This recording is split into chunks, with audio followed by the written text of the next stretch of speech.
Yung kinalakihan ko po talagang relihiyon ay ang Iglesia Katolika Romana po.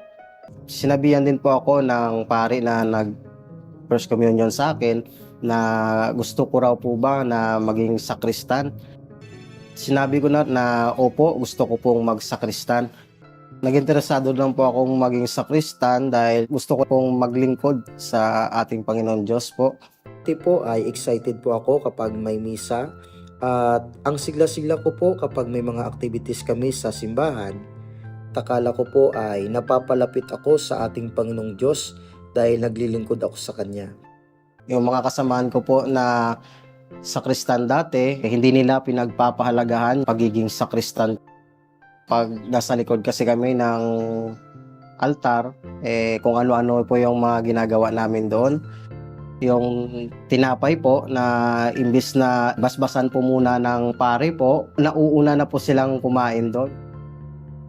Sa palagay ko, hindi ako napalapit sa Panginoong Diyos.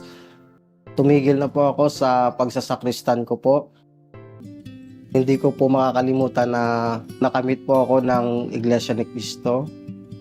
Habang inugupitan, nagsabi po sa akin na meron daw pong pamamahayag sa kanilang lokal.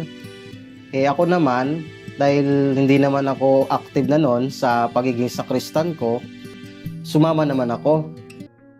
Nung nakapakinig po ako, na curious po agad ako na bakit wala silang santo at bukod po yung babae at saka lalaki po.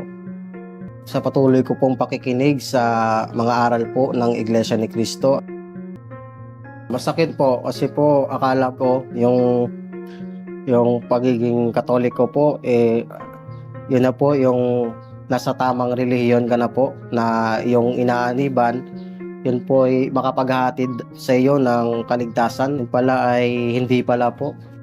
Yung aral po na kumimbinsi po sa akin sa pag-anib po sa Iglesia ni Cristo, yung kung sino po yung tunay na Diyos.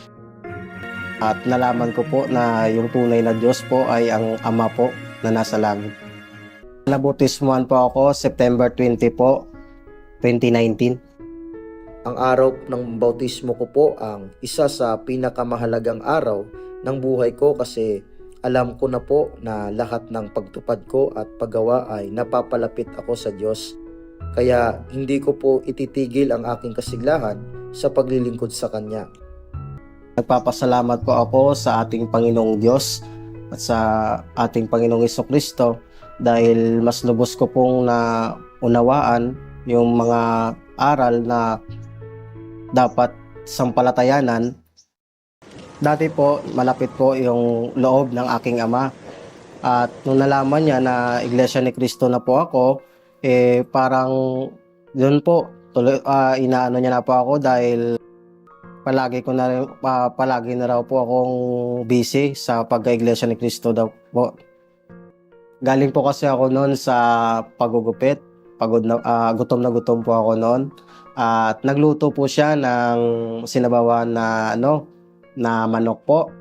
Tapos, pagkabukas ko po ng kaldero, yung una po talagang nakita ko yung dugo po. Kahit alam po ng mga magulang ko na bawal po sa iglesia na kumain ng dugo dahil bawal ng ating Panginoon Diyos.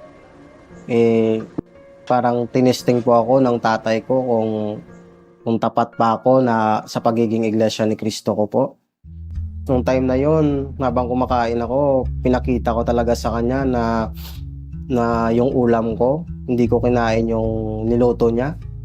Na yung ulam ko po, sardinas po. Tapos nilagyan ko na lang po ng asin. Gusto ko lubos na ipakita pa po sa kanya yung pagbabago ko po. Yung paggawa po ng kabutihan po sa aming pamilya para po mas lubos po niyang ma-appreciate po yung mga ginagawa ko pong kabutihan na ako po ay Iglesia ni Cristo na po.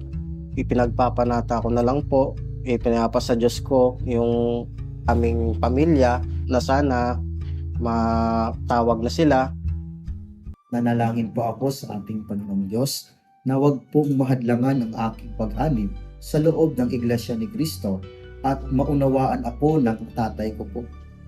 Nagpapasalamat po ako sa Panginoong Diyos sapagkat nagsabi na rin po yung papa ko at magpapaunlak po siya sa gagawing pamamahayag sa aming bagong kapilya po sa lokal po ng Victoria City. Hindi ako nagsawa sa pagpapanata at pag-akay sa aking mga kapamilya. Kaya sa ngayon po, sa pamilya ko po ay may kaanib na rin po sa Iglesia ni Cristo. Yung mama ko po, yung lola ko, yung pinsan ko, tsaka po yung bunso ko pong kapatid. Masarap po sa pakiramdam na meron na pong kaanib sa aming sambahayan dahil meron na po akong mga kasama na sumamba at napakagaan po sa loob na yung pamilya ko ay unti-unti na po silang naging membro na rin po sa Iglesia ni Cristo para po lahat kami ay makapagtamo ng pangakong kaligtasan ng ating Panginoong Diyos po. Siguro po kung hindi po ako Iglesia ni Cristo, maging pariwala na rin po siguro gawa ng maraming tukso po. Yung mga problema po na darating sa akin hindi ko po siguro makaya. Madidepress na rin po siguro ako katulad ng mga kadalasan na nababalitaan natin ngayon. Sa ngayon po, dahil po sa pagsisikap po sa paghanap buhay, nakapundar na po ako ng sarili ko mamaliit na shop at saka po motor po. Yung tungkulin ko po ngayon sa loob ng Iglesia ni Cristo ay scan po at bagong pangulo na rin po ng aming lokal. Pangarap ko po na maging guro sa pagsamba ng kabataan sapagkat gusto ko po na habang bata pa yung mga batang Iglesia ni Cristo mahubog na po sa paglilingkod sa ating Panginoong Diyos. Sa ngayon po na ako'y Iglesia ni Cristo na po, yung mga problema na dumarating na po sa aking buhay ay di na po nabahala kasi alam ko na nasa tamang paglilingkod po ako at may Diyos po na sumasama po sa akin.